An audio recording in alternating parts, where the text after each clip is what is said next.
बिस्मिल्लाहिर्रहमानिर्रहीम। Welcome to the Alam science academy. आज के इस वीडियो सेशन में हम टेंसेस के हवाले से बात करेंगे। किसी भी लैंग्वेज को समझने के लिए उसके टेंसेस को समझना ज़रूरी है, ग्रामर को समझना ज़रूरी है। बिल्कुल इसी तरह इंग्लिश लैंग्वेज को समझने के लिए भी इंग्लिश के टेंसेस को जानना ज़रूरी है। लेकिन यहाँ पे सवाल ये पैदा होता है कि इंग्लिश टेंसेस जो हैं एक कम्प्लेक्स पार्ट हैं, तो इसको समझना किस तरीके से मुमकिन है। तमाम वीडियोस में हमने दो अहम चीज़ों का ख्याल रखा है। पहली बात ये कि हमने ये पूरी कोशिश की है कि हम सादा तरीन फ़िक्रात के साथ सादा तरीन तरीके से बच्चों को इंग्लिश टेंसेस जो है वो सिखाएं। जितनी भी इसमें कॉम्प्लेक्स चीज़ें थी वो कॉम्प्लेक्स चीज़ों का जिक्र हमने नहीं किया, क्योंकि हमारा असल मिशन जो है वो ये है कि बच्चे इंग्लिश ग्रामर की स्ट्रक्चर को समझ सकें, इंग्लिश के सेंटेंसेस को समझ सकें कि इंग्लिश के सेंटेंसेस क्या हैं, स्ट्रक्चर कैसे है, सब्जेक्ट कहाँ पे आएगा, ऑब्जेक्ट कहाँ पे आएगा, वर्ब कहाँ पे आएगा, कौन से वाले टेंस में कौन सी वर्ब की फॉर्म आएगी, क्या तब्दीलियाँ आएगी जब एक जो सिंपल सेंटेंस है इंट्रोगेटिव बनेगा या नेगेटिव बनेगा, तो क्या क्या तब्दीलियाँ उसमें रूनुमा होंगी और उन तब्दीलियों से किस तरीके से बच्चों ने निपटना है। और दूसरी चीज़ जिसका हमने बहुत ज़्यादा ख्याल रखा है वो ये है कि हमने वीडियो सेशंस के अंदर ग्राफिकल तरीके से बच्चों को टेंसेस को सिखाने की कोशिश की है। कलर कोडिंग का इस्तेमाल किया, बच्चों को बेहतरीन तरीके से उस सेंटेंस के अंदर होने वाली तमाम तब्दीलियां जो हैं वो समझ आ सकें। उम्मीद है कि बच्चों की लर्निंग बेहतर होगी और वो अच्छे तरीके से टेंसेस को समझ पाएंगे। सबसे पहले ज़रूरी है कि हम ये समझ पाएँ कि टेंसेस होते क्या हैं। देखिए, टेंसेस ज़माने को कहते हैं और ज़माना किसी भी वक्त को हम ज़माना कहते हैं, टेंस कहते हैं। तो बेसिकली किसी भी इवेंट को जब हम लिखते हैं तो उसके साथ हम उस वाक़े के साथ हमें वक़्त लिखना पड़ता है कि वो माजी में हुआ था, हाल में हुआ है या आने वाले वक़्त में होने वाला है, तो इसको हम टेंस कहते हैं। टेंस की 3 टाइप्स यहाँ पे हम जिक्र करेंगे। सबसे पहला टेंस है प्रेजेंट टेंस। प्रेजेंट टेंस का मतलब मौजूदा ज़माना है। दूसरा टेंस जिसको हमने स्टडी करना है थारोली वो है पास्ट टेंस, जिसे हम फ़िल माजी भी कहते हैं, यानी वो ज़माना जिसमें कोई वाक़या माजी में हुआ था। और तीसरा टेंस है हमारे पास फ्यूचर टेंस।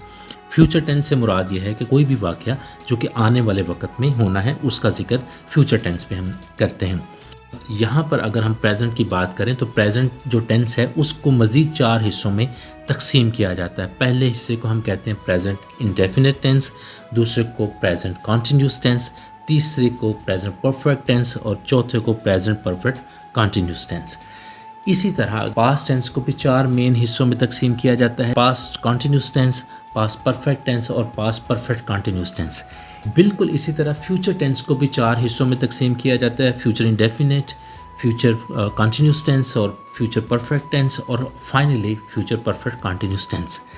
और अब हम देखेंगे कि इंग्लिश लैंग्वेज में जो सेंटेंस बनता है उसकी तरतीब क्या होती है। सबसे पहले ज़रूरी ये है कि हम तरतीब को समझें, क्योंकि हम उर्दू बोलते हैं, हमारी लैंग्वेज उर्दू है, तो उर्दू में फ़िक्रे की तरतीब थोड़ी सी मुख्तलिफ होती है, लेकिन इंग्लिश सेंटेंस में तरतीब थोड़ी सी मुख्तलिफ होती है। जैसा कि आपको यहाँ पे नज़र आ रहा है, सबसे पहले सब्जेक्ट आता है, सब्जेक्ट के बाद हमारे पास वर्ब आता है, वर्ब के बाद ऑब्जेक्ट आता है। For example we play football. इसमें वी जो है वो बेसिकली सब्जेक्ट है, प्ले जो है वो वर्ब है और फुटबॉल जो है ऑब्जेक्ट है। तो इसकी तरतीब और उर्दू फ़िक्रे की तरतीब में थोड़ा बहुत फ़र्क था। और इसी तरह एक और मिसाल हम देखते हैं, जैसा कि यू ईट ब्रेड, आप खाना खाते हो, और इसमें भी देखें सब्जेक्ट सबसे पहले आएगा यानी यू, और फिर उसके बाद वर्ब आता है यानी ईट, और फिर फाइनली ऑब्जेक्ट आता है यानी ब्रेड।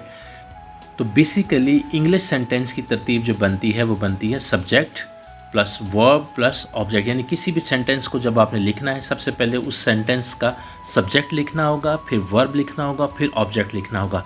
इसके अलावा भी जो तरतीब है कुछ कॉम्प्लेक्स सेंटेंसेस की वो होती है, लेकिन यहाँ पे मैंने आपसे ज़िक्र किया कि हम सादा तरीन तरीके से, बिल्कुल आम तरीके से हम बच्चों को टेंस सिखाने की कोशिश कर रहे हैं। टेंसेस में ये सादा तरीन और ज़्यादा इस्तेमाल होने वाली तरतीब यही है। इससे ज़्यादा हम कॉम्प्लेक्स चीज़ों की तरफ नहीं जाएंगे जिसमें 2-2 ऑब्जेक्ट आएंगे, तो ऐसा हम उसको ज़िक्र फ़िलहाल नहीं करेंगे। और यहाँ पे देखिए सब्जेक्ट को हमने अगर पिंक कलर से ज़ाहिर किया तो मैंने कोशिश की कि ग्राफिकली आपको दिखा सकें कि जितने भी उस 2 एग्जाम्पल्स में हमने सब्जेक्ट रखे हैं वो सारे पिंक हैं। वर्ब को हमने ब्लू कलर से ज़ाहिर किया, तो यहाँ पे 2 हमारे पास वर्ब आए थे, प्ले और ईट, वो भी हमने ब्लू से ज़ाहिर किया। इसी तरह ऑब्जेक्ट को हमने येलो कलर से ज़ाहिर किया, तो फुटबॉल और ब्रेड को भी हमने येलो कलर से ज़ाहिर किया, ताकि कलर कोडिंग के ज़रिए बच्चे अच्छे तरीके से समझ सकें कि सब्जेक्ट कहाँ पे आता है, वर्ब कहाँ पे आता है और फिर ऑब्जेक्ट कहाँ पे आता है। तो ये था आज का सेशन, और हम नेक्स्ट वाले वीडियो सेशन में, जो कि हमारा लेसन नंबर 2 होगा, उसमें हम प्रेजेंट डेफिनेट के पॉजिटिव सेंटेंसेस की बात करेंगे।